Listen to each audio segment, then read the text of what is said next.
And now we have two presentations that are pre-recorded that we're going to play, and then we'll pivot to a question and answer with the two presenters on Zoom. Yeah, it doesn't look like Jessie has joined the room yet, but I think we're going to play his presentation anyway, with the hope that he will, because he's obviously already seen it, and hopefully he'll come in while it's playing, and we'll ask him questions in the Q&A. So I'll get that started.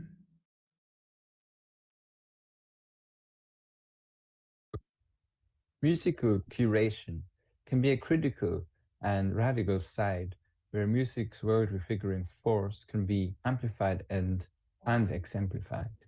Curation in music is a sort of bridge, maybe more a space that is in making rather than simply an in-between, where the relations between musical practices and what normatively gets cut out from them are in touch.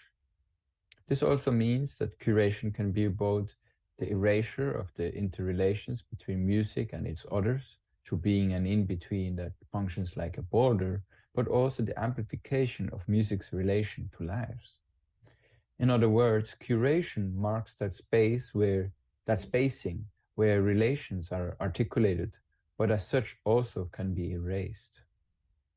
Thus, there is a deep entanglement between curation and policing of borders, national and biological. Although such can be unpacked in the realm of genre, as well as fields or subjects of knowledge, I want to begin with where such questions inevitably end up. Underlying these accounts of border control is a brewing of the foundation of it all in a claim to authority rooted in the erasure of that which is black, or we might also use concepts close to black, such as impurity, unknown, unauthorized, from somewhere else, and so forth. In addition, these notions themselves are articulated, we might say, as cover-ups in these border spaces. That is, the border is articulated as where impurity or blackness is cast off. But here is also evinced that the very notion of impurity is a cover-up of such casting off itself. At any rate, musical curation is a working with borders because it engages the archive and the musical work, or works, and canon, and by doing so, it can either be that which forms and reinforces borders, or it can become something else. Now, here's a small caveat. Mixture is not what I'm after when I say something else. Mixture is part of how in-betweenness, which is borders themselves, are articulated as cover-ups or can be used as cover-ups. When something is mixed, or this term can be used in this way, then the purity of the things mixed is rarefied and impurity becomes nullified. Such is the function of multiculturalism and colorblindness as forms of anti-blackness. Particularly, I'm thinking here of and after Jared Sexton, who has shown in amalgamation schemes how mixture relies on a reification of purity of origins, or where such purity is articulated actually in the first place. Colorblindness, on the other hand, relies on the erasure of blackness, always reperforming anti-blackness by relocating anti-blackness in blackness, and thus professing the end of racism in the erasure of all that is black.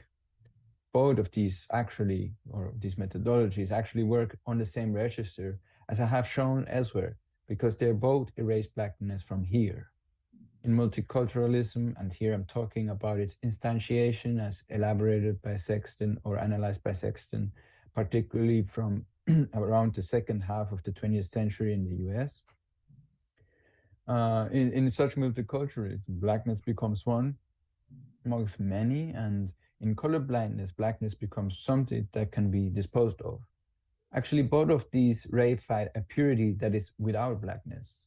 These aspects of anti-blackness are exemplified in the Australian context by two musical examples. Although these examples are historically situated, I want to caution from a simplistic reading that localizes them in a past and are present as having progressed away or forward from such examples. And then such erasure would, or such placing and localization, which is also placing in absence, would also reify again the structures that they are a part of. Rather, these examples should be taught as elucidations of the structuring principle of it all, or anti-blackness itself. Through this example is then also evinced possible ways in which music and musical curation are not only entangled in such questions, but are also possible sites for protest and refiguration. In 1928, Sonny Clay and his orchestra toured Australia and caused a scandal that solidified parts of the white Australian policies. There were accusations of miscegenation, of scenes of miscegenation with white Australian women and black jazz musicians at wild parties were mentioned in newspapers, which in fact actually never took place, these parties. This example illuminates the connection between citizenship and race. As Alexander Veheliye has shown in his seminal work, Habeas Viscus, the borders of nations and national belonging are biopolitically articulated not only with, but also through racialization. In my work, I have extended this notion by looking at the case of Switzerland and notions of mixture and proper kinship belonging enforced at various types of borders. Borders become sites of purification for nationals and articulate those who do not belong as not only in between, becoming foreigners, immigrants, or refugees, but also as those close to or as black. That is to say that this in-between space, the space of mixture or miscegenation, is not the space of transcending race, but rather the border at which race is actually articulated in the first place, and where blackness is also at the same time marked as that which does not properly belong within, and within measures of kinship or nationality and so forth. This is a question of belonging as indexed by proper kinship, where blackness provides an excess of kinship, what we could call a maternal excess, what Hortense Spillers calls the law of the mother. That is, black kinship exceeds linear blood as markers, linear blood usually of the woman, as markers for proper citizenship or proper national belonging. And as such, this kinship flows in excess of it, because slaves had to form alternative kinship, what Spillers called alternative kinships, due to the breaking up of the so-called proper family relations. Such policing of proper belonging on the basis of kinship measures is exemplified in this Australian example of Sonny Clay. Thus, borders are both geopolitically but also biologically enforced. This enforcement of nationality is deeply entangled in a notion of the species that must be protected, which is also a society expressed as a proper life. These both meet in the notion of bios, and this is why we say, or I say after Veheliye, it's biopolitically articulated. Georgia Lee's performance of Strange Fruit in 1948 elucidates a shift in the discourse around blackness in Australia that followed this time period of Clay's visit and became more amplified, I'd say, around the Second World War, particularly in white Australian society. There was an emerging discourse of anti-blackness as being located elsewhere, particularly in the US. This is, of course, a continuation of the banning of black lives from Australia, or of erasing blackness from within the national borders. Her performance, while on the one hand framed around solidarity with victims of lynching in the US, also seemed to provoke some kind of other uncomfortableness for white Australia, as subsequently the recording was banned from being broadcasted on the 2GB radio network. And representatives argued this in a newspaper article as being just simply a matter of good taste. Evinced here is thus not only an emergence of a discourse rooted in colorblindness or amplification of such, but also its entanglement with sound and musical programming. Georgia Lee's ancestry includes Aboriginal, Scottish, Jamaican, Torres Strait Islander, Afghani, and Loyalty Islander. But it was her blackness that was troubling in this musical scene. While it is important to note, as Carl Neufeld does in his essay, I Wouldn't Change Skin with Anybody, that in those days her indigenousness was not really concentrated on. It was the sort of thing that she was more or less just a dark-skinned woman who could have been from the Caribbean or America or anywhere really.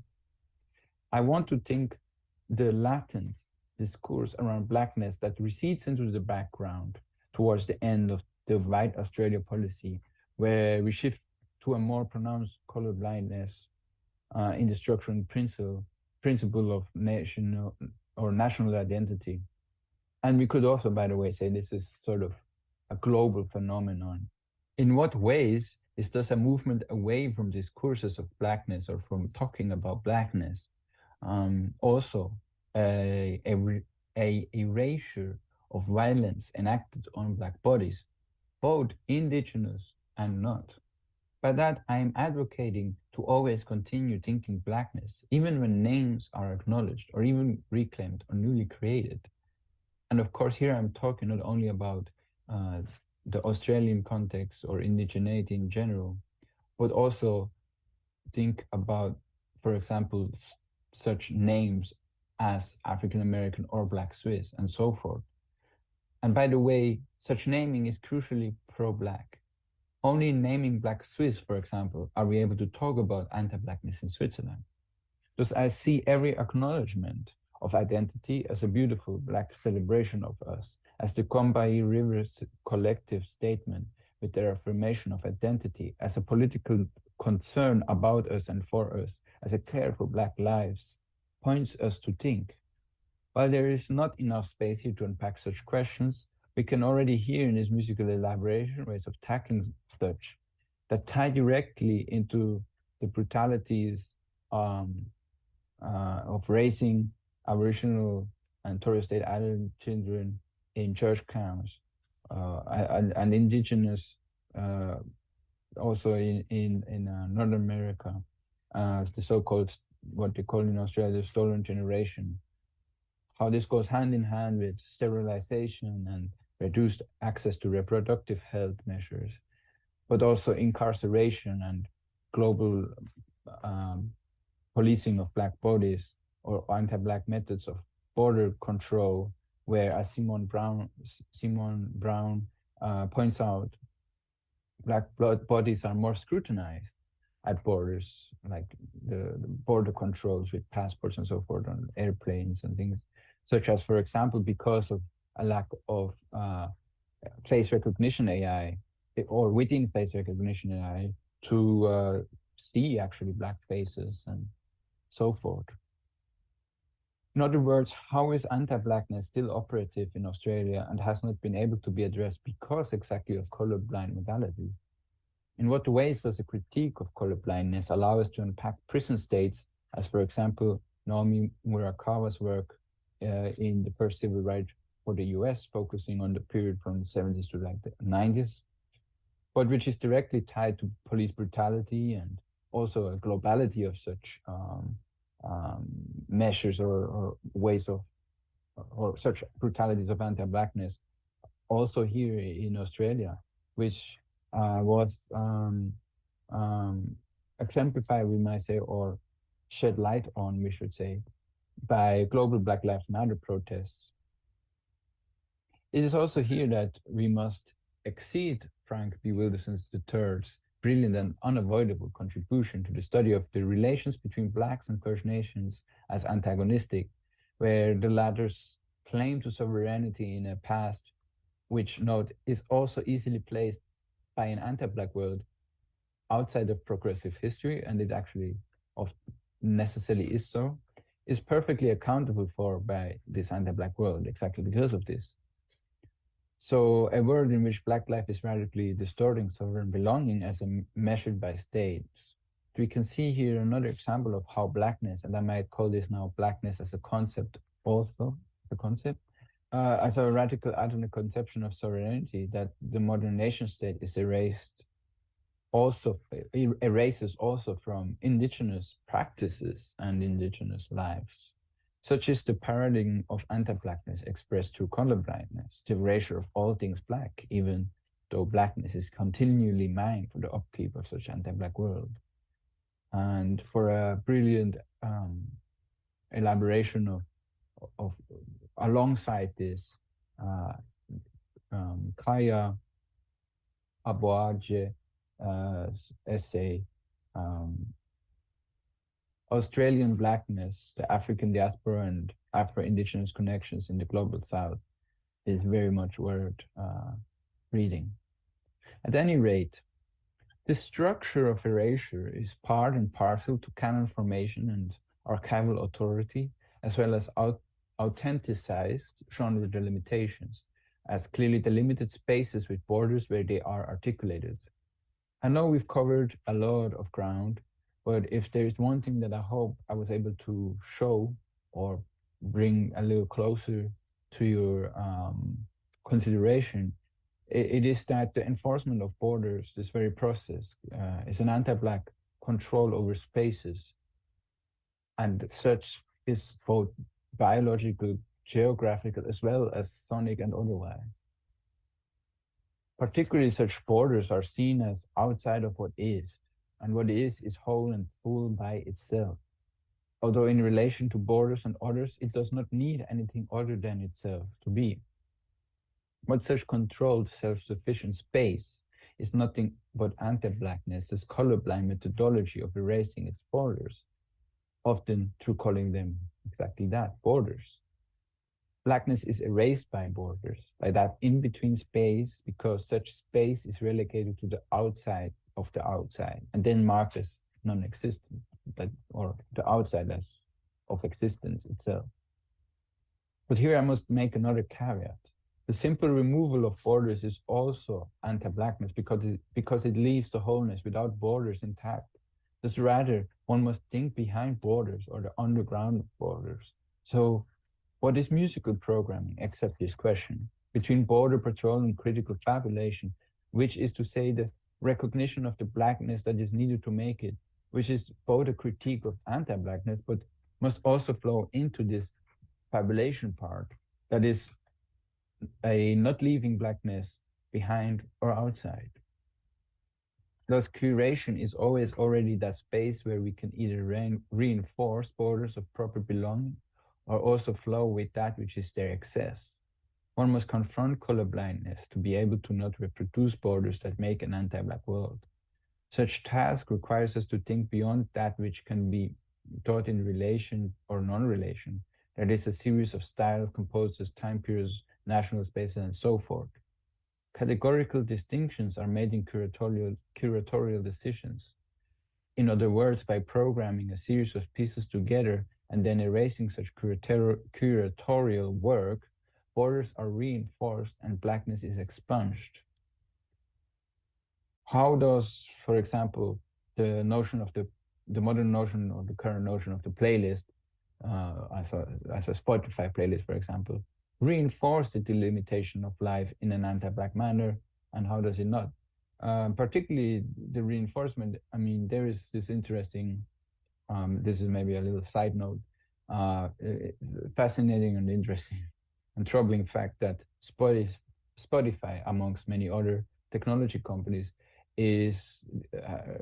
has in the recent couple of years claimed many or a few patents for AI that can figure out from somebody's voice their ethnicity, their racial belonging, their gender, and so forth, and possibly then suggest songs and playlists to them. So there's this deep entanglement here,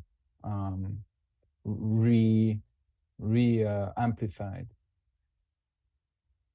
Critical fabulation, a term coined by Saidyia Hartman, requires us to think with the untaught, with that which is not known. For her, maybe that's about the past, but for me, and in this case, it's also about the present and the future.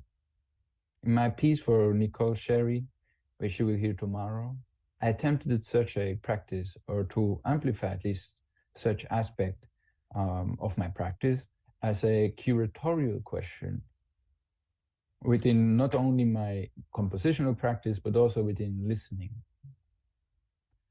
Within the piece itself, I asked the performer to consider curatorial questions.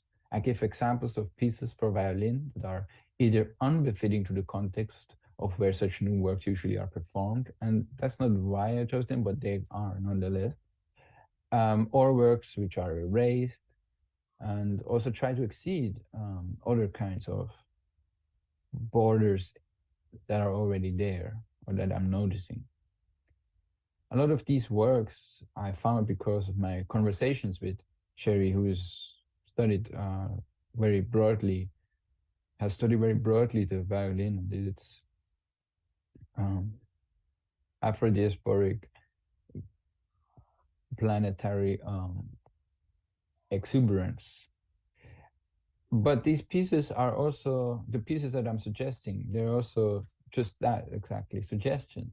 And there are moments of both past and future, as well as present openness within this work for works not yet taught or relations not yet considered or possible.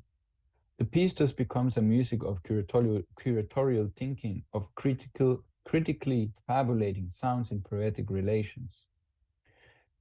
Curation becomes a care for us, for Black lives, for Blackness, which is also the celebration of life's uncontainability or uncontainableness within one measure. The care for others beyond measure of care. Something like Black Mother's Law, beyond borders of an anti-Black world, and music becomes a force in the world that, as Marshall Allen from the Thunder Orchestra says, makes a better world. By curating with Blackness in mind, by thinking it as a critical fabulation, musical programming becomes a radical refiguring of the world that is without end. And please join me in thanking Jessie for his presentation, and let me just get this.